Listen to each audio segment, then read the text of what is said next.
Hey guys, the first website that I want to talk about is Study Jams. Study Jams is actually run by Scholastic.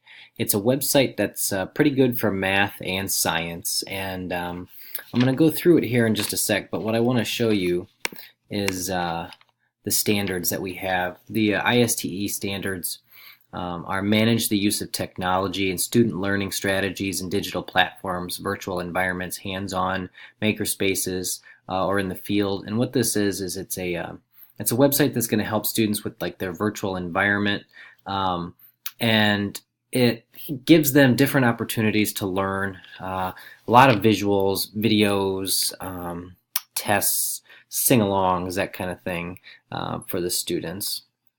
The next one is design authentic learning or activities that align with the content area standards and use digital tools and resources to maximize active, deep learning.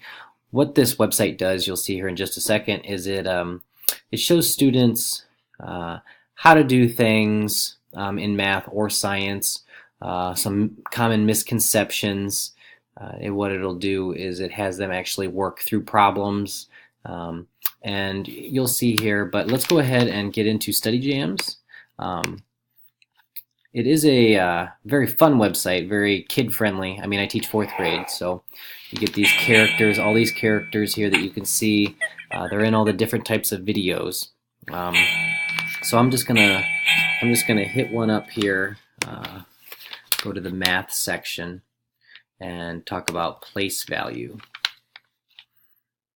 So when the students come to a place like this, I usually put this on Google Classroom, just this straight up link right here, and they can click on it and it'll take them straight here. But then what this does is it gives them a quick idea of what place value is, key vocabulary terms, and it can give them the definition of a digit and so on, and then they can play the video. I'm not going to play this whole video, but it'll talk about place value, and it gives a little story. Sam, I just found the best website. So once they can go into full screen, but it'll walk them through things, and then what they can do is then they can go to test yourself, and it'll give them questions that they can answer, and then after they've answered the questions, it'll tell them then how many they had correct and incorrect. So my quick responses there, I only luckily chose 2 out of 7. But then what I usually do is I have students then raise their hand and tell me, this is what I got, and then I can document that to see which students might need more intervention through this. But this is definitely intended for the students to use, and I like to use this portion right here with this pie chart. I walk around to see how many students had gotten correct.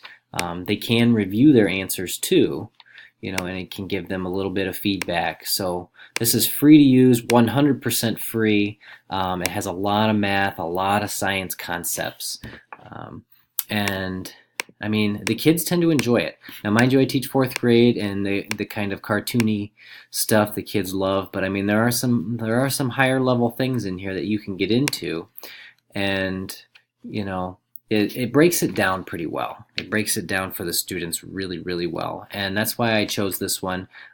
It is fun, and you can print certain things for students who might not have internet access at home. You could send this home with them, and then these are just related articles, but there would be more of this area here is what you'd want. If the student doesn't have it at home and they can at least go through this, it might be a little bit of a study guide. But that is Study Jams, and I hope you enjoyed it.